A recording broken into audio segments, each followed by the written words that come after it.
Greetings. This is Doc Ock coming at you live and direct from Black Facts Headquarters Central here in lovely Kent, Ohio.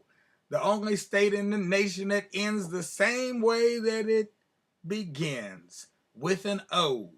That's right, we end in Ohio. And today we're continuing on with our saga, our tales of black female flyers flying high in the sky. That's right, flying high in the sky till the day they die. And today's featured flyer is, oh my God, what happened to her book? Oh, there she goes. There we go. Miss none other than Janet Harmon Bragg. So, but we're not going to brag about her.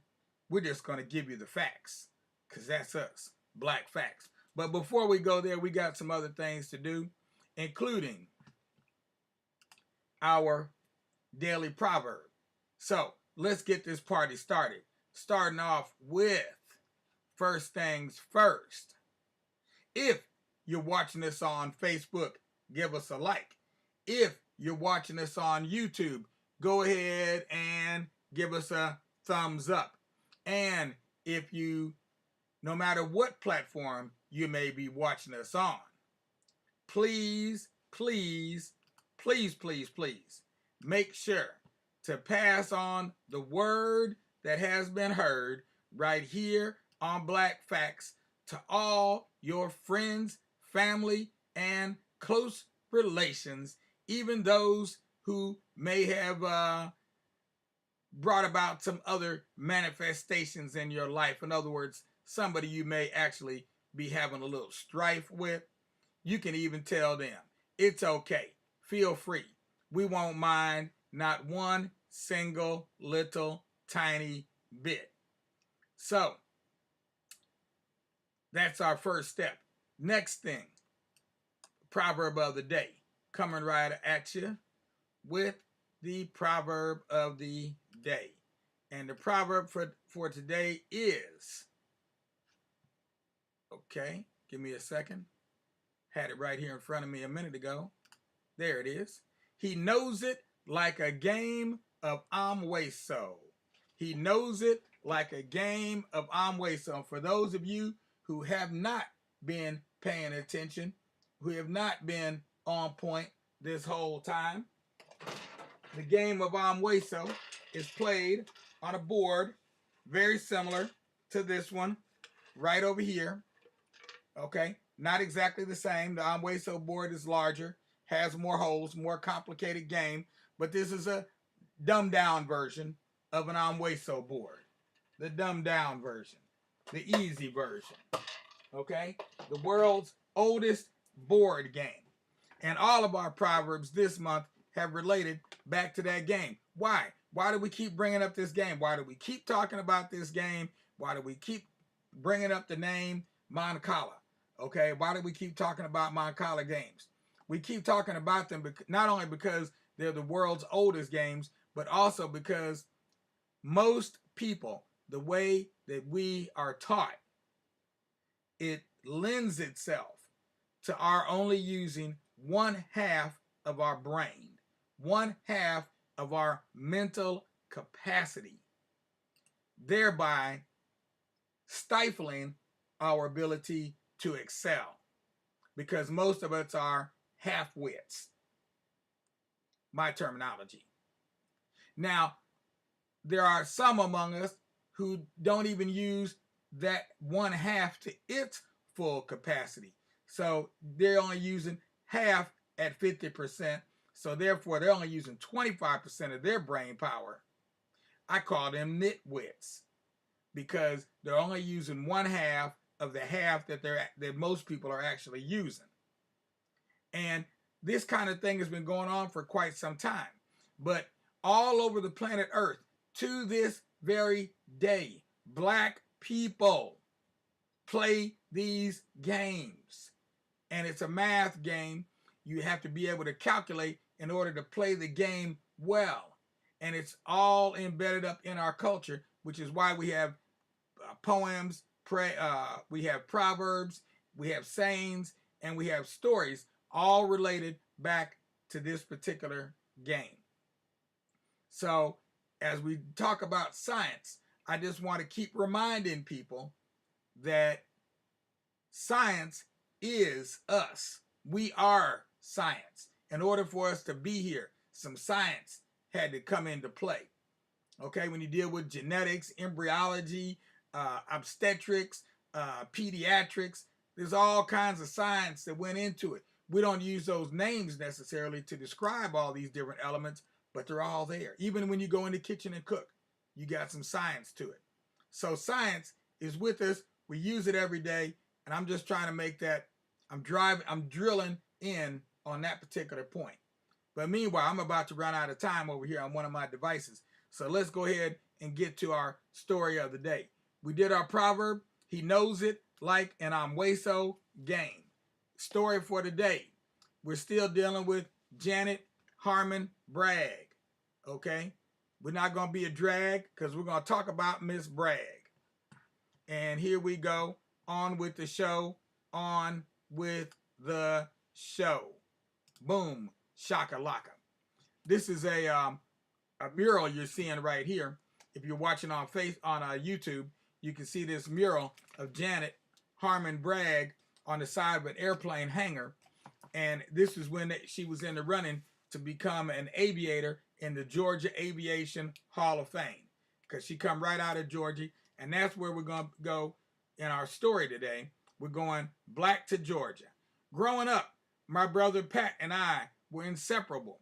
We had so much to do. His name was Vanderbilt, but we called him Pat for short. I don't ever remember my brother ever having a fight with anybody. Never. He just didn't like violence. His sister Janet took care of him very well. I knew he wouldn't fight, but if we were coming home from school and somebody cornered him, I would walk up and that was it. Don't touch my brother. He should have protected me. Sometimes I got the raw end of it. We were all just kids.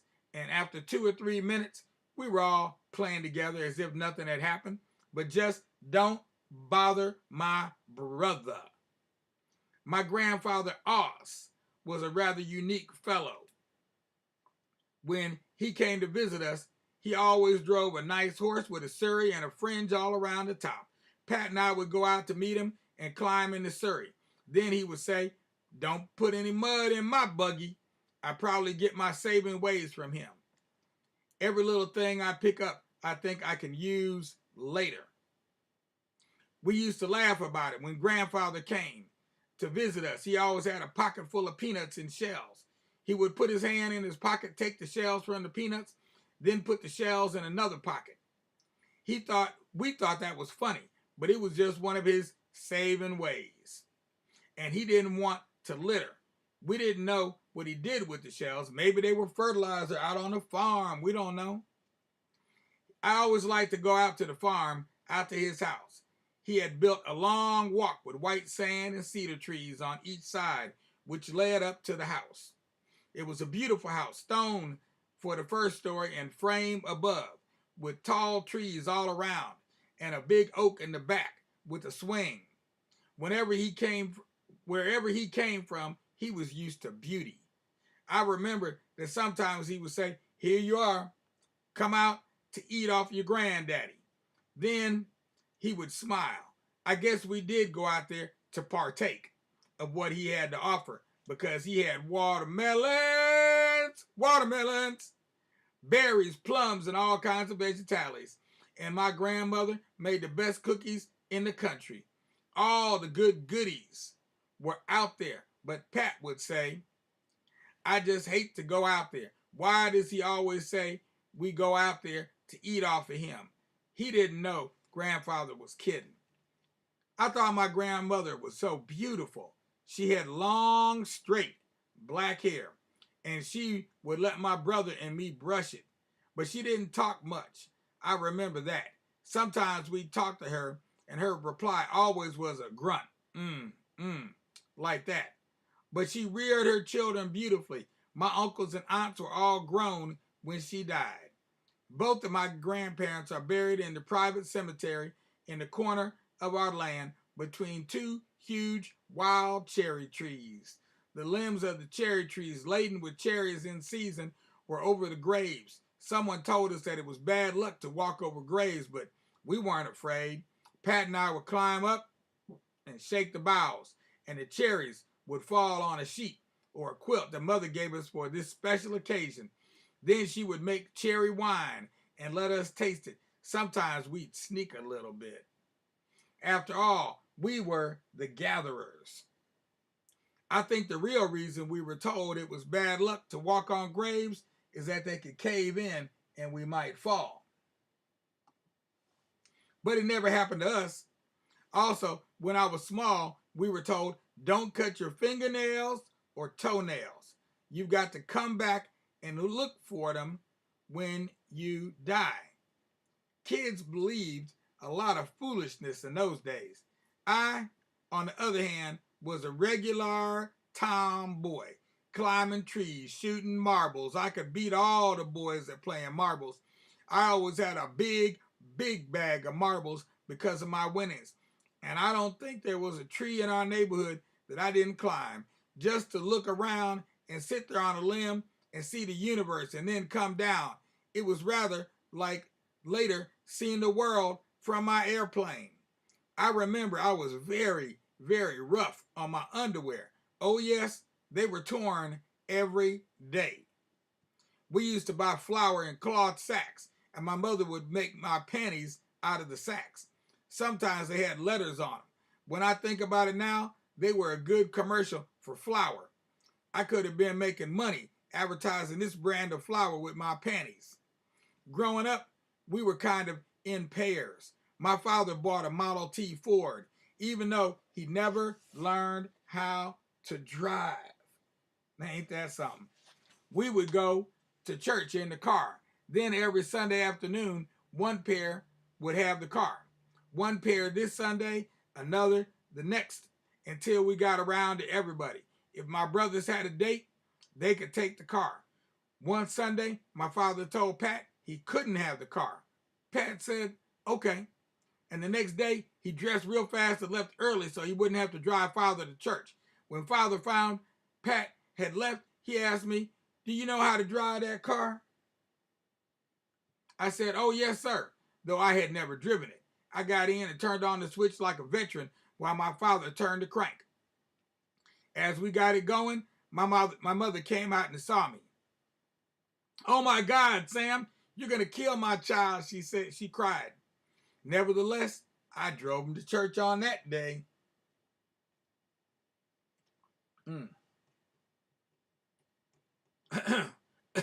Excuse me. I didn't know how to back up, but we got home safe and sound. There was only one dangerous part anyway. When we came down the little driveway, there was a sharp turn to avoid a ditch across the road, but I made it all right. I could reach the pedals well enough, but I needed a pillow so I could see out the windshield. Pat was already at church when we arrived. He whispered, how did you get here? I said, I drove the car. He said, you don't know how to drive the car? I said, I did drive it. I do know. When we returned home, my mother said to my father, don't you ever do that again. I guess I must have been about 12 or so. I still like to drive. My mother was an excellent cook. She was the kind who didn't have to measure anything. A pinch of that and a pinch of this. Put it all together and it would come out just right. Her biscuits were heavenly. I remember when I was 14 or 15 going with her to the county fairs where she made her famous biscuits. One time a white woman asked mother for her biscuit recipe. Another woman who was ahead of her at the booth said, oh, they don't use recipes. Of course, I was helping my mother and said, oh yes, she has a recipe. So when we got home that night, I said, mother, let's get these things together to make some biscuits. When she put in a pinch of something, I had a spoon there to measure. And that's how I got the recipe. The next day at the fair, I told the women, My mother had the recipe, but I didn't give it to him. Hello. I just wanted him to know my mother had a recipe. Just, I mean, they were going to get it though. She funny. Okay. So I could keep reading, but I'm going to end up right there. And we'll continue on with this story tomorrow. We will continue on tomorrow with the story of Janet Bragg.